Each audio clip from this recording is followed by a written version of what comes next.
Hello every one. ഇന്ന് ഉച്ച ഊണിന് കുറച്ച് നാടൻ കറികൾ ഉണ്ടാക്കാം. അതിൻ്റെ കായ് കട്ട് ചെയ്ത് വെച്ചിട്ടുണ്ട്, ഉരുളക്കിഴങ്ങും ബീറ്റ്റൂട്ടും കട്ട് ചെയ്ത് വെച്ചിട്ടുണ്ട്, പിന്നെ നമുക്ക് ചീരയും ഉണ്ട്. അപ്പോൾ ആദ്യം നമുക്ക് കായ് മെഴുക്ക് പുരട്ടി ഉണ്ടാക്കാം. അതിലേക്ക് കുറച്ച് മഞ്ഞൾപ്പൊടിയും ഉപ്പും ചേർത്തിട്ട് നമുക്കൊന്ന് വേവിച്ചെടുക്കാം. നമ്മുടെ കായ അടച്ചൊന്ന് വേവിച്ചെടുക്കാം.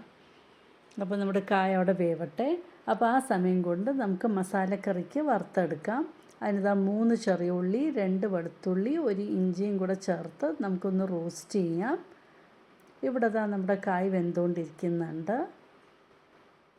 അപ്പോൾ ഇവിടെ ഇങ്ങനെ നമ്മുടെ മസാലക്കറിക്കും ഞാൻ റോസ്റ്റ് ചെയ്തുകൊണ്ടിരിക്കുന്നുണ്ട്. അപ്പോൾ ഇതിൻ്റെ കൂടെ ഇനി നമുക്ക് കുറച്ച് കുരുമുളക്, ഒരു 1/2 ടീസ്പൂൺ കുരുമുളകും ഒരു 3 ചുവന്ന മുളകും എടുത്തിട്ടുണ്ട്, നമ്മുടെ എരിവിനനുസരിച്ചിട്ട്. പിന്നെ ഒരു 1 ടേബിൾ സ്പൂൺ ഹോൾ മല്ലി എടുത്തിട്ടുണ്ട്. ഇത് നന്നായിട്ട് നമുക്കൊന്ന് വറുത്ത് കൊടുക്കാം. ഇനി നമുക്കൊരു 1/2 ടീസ്പൂൺ ജീരകവും ഒന്ന് ആഡ് ചെയ്ത് കൊടുക്കാം. അപ്പം നമ്മൾ ഉരുളക്കിഴങ്ങും ബീറ്റ്റൂട്ടും വെച്ചിട്ട് മസാലക്കറി ഉണ്ടാക്കാനാണ് ഈ വറുക്കുന്നത്. അപ്പോൾ ഇതിന് നല്ലൊരു സ്മെല്ലൊക്കെ വരണം. അപ്പോൾ നമുക്ക് നന്നായിട്ട് അതൊന്ന് വറുത്തെടുക്കാം. ഇവിടെ പൊട്ടറ്റോയും ബീറ്റ്റൂട്ടും കട്ട് ചെയ്ത് വെച്ചിട്ടുണ്ട്. അതിലേക്ക് ഒരു ടൊമാറ്റോയും ആഡ് ചെയ്ത് കൊടുക്കാം, ഒരു പച്ചമുളകും ആഡ് ചെയ്ത് കൊടുക്കാം. പിന്നെ പാകത്തിന് വെള്ളവും ഉപ്പും ചേർത്തിട്ട് വേവിക്കാനായിട്ട് വയ്ക്കാം. അപ്പോഴത്തേനും നമ്മുടെ നാളികേരമൊക്കെ വറുത്തെടുക്കാം. നമുക്ക് കുറച്ച് മഞ്ഞൾപ്പൊടിയും ഉപ്പും പാകത്തിന് ആഡ് ചെയ്ത് കൊടുത്തിട്ടുണ്ട്. ഇനി നമ്മുടെ കഷ്ണങ്ങൾ വേവിക്കാനായിട്ട് വയ്ക്കാം. നമ്മുടെ കായ്ത വെന്തിട്ടുണ്ട്. ഇനി നമുക്ക് ഇത് മെഴുക്ക് പുരട്ടി ഉണ്ടാക്കാം. അപ്പോൾ വെളിച്ചെണ്ണ ചൂടാക്കിയ ശേഷം അതിൽ വെളുത്തുള്ളിയും ഉള്ളിയുമൊക്കെ വഴറ്റിയ ശേഷം കുറച്ച് മഞ്ഞൾപ്പൊടിയും മുളക് പൊടിയും ആഡ് ചെയ്തിട്ട് അത് ഉണ്ടാക്കി. നമ്മുടെ വറവ് എല്ലാം ശരിയായി നാളികേരവും ചേർത്ത് നല്ല പേസ്റ്റായിട്ട് അരച്ചെടുത്തിട്ടുണ്ട് മസാലക്കറിക്ക്. നമ്മുടെ കഷ്ണങ്ങളൊക്കെ വെന്തിട്ടുണ്ട്, നമ്മുടെ പൊട്ടറ്റോയും ബീറ്റ്റൂട്ടും. ഇനി നമുക്ക് നമ്മുടെ അരച്ച അരപ്പ് ഇതിലേക്ക് ആഡ് ചെയ്യാം. കൊറിയാൻഡർ സീഡ്സ് മൂത്ത ശേഷം നാളികേരം ആഡ് ചെയ്തിരുന്നു, എന്നിട്ടാണ് ഇപ്പോൾ ഇത് അരച്ചെടുത്തത്. അപ്പോൾ നല്ല സ്മൂത്ത് പേസ്റ്റായിട്ട് അരച്ച് നമ്മൾ ആഡ് ചെയ്ത് കൊടുത്ത് നന്നായിട്ട് ഇളക്കുക. ഉപ്പ് പാകത്തിനുണ്ടോ എന്ന് നോക്കണം, ഇല്ലെങ്കിൽ ഉപ്പ് കുറച്ചും കൂടെ ആഡ് ചെയ്യുക.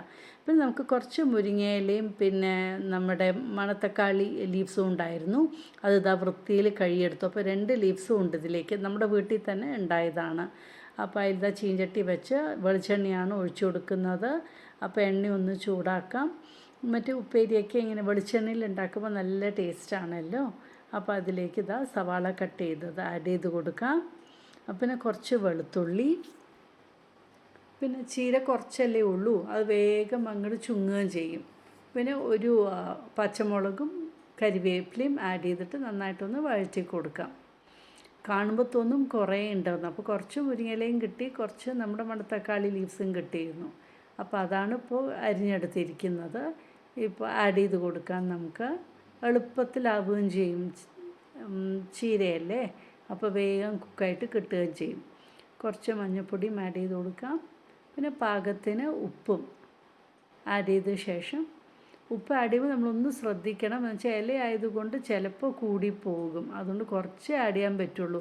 ഇത് കുറച്ച് സ്വല്പം ഉപ്പ് കൂടിയിരുന്നു. നമുക്ക് അടച്ചൊന്ന് വേവിച്ചെടുക്കാം.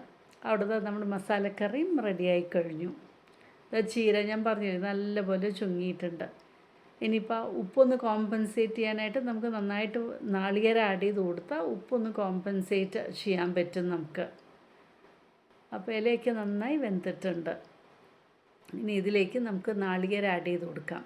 അപ്പോൾ നമുക്ക് ഉപ്പും അങ്ങനെ തോന്നില്ല, അധികം ഉപ്പായിട്ടില്ല. ഇപ്പോൾ നാളികേരം ആഡ് ചെയ്ത ശേഷം അതൊന്ന് ബാലൻസായി.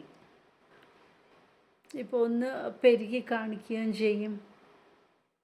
അങ്ങനെ ചീര ഉപ്പേരിയും റെഡിയായി ഉച്ചയൂണിന്.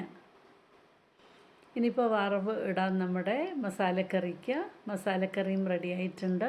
അതിൻ്റെ കടുക് പൊട്ടിച്ച് ചുവന്ന മുളകും കരിവേപ്പിലയും ആഡ് ചെയ്ത് നമുക്കത് സീസണിങ് ചെയ്യാം. അങ്ങനെ നല്ല അടിപൊളിയായിട്ടുള്ള നമ്മുടെ ബീറ്റ്റൂട്ടും പൊട്ടറ്റോയും കൊണ്ടുള്ളൊരു മസാലക്കറിയും റെഡി ആയിട്ടുണ്ട്. അപ്പോൾ ഇതാണ് ഇന്ന് ഉച്ചയൂണിന് ഞങ്ങൾക്ക് കറികൾ: മസാലക്കറിയും കായ മെഴുക്ക് പുരട്ടിയും പിന്നെ ചീരത്തോരനും. അപ്പോൾ എല്ലാം നല്ല ടേസ്റ്റിയുമാണ്, നല്ല കുശാലായിട്ടുള്ളൊരു ഉച്ചയൂണായിരുന്നു. അപ്പോൾ ഇതുപോലെ ഒന്ന് ട്രൈ ചെയ്ത് നോക്കൂ, നിങ്ങൾക്കും ഇഷ്ടമാകും. എൻ്റെ യൂട്യൂബ് ചാനൽ സബ്സ്ക്രൈബ് ചെയ്യാനും ബെൽ ബട്ടൺ പ്രസ് ചെയ്യാനും ലൈക്ക് ചെയ്യാനും ഷെയർ ചെയ്യാനും മറക്കരുത്. Thank you for watching my YouTube channel.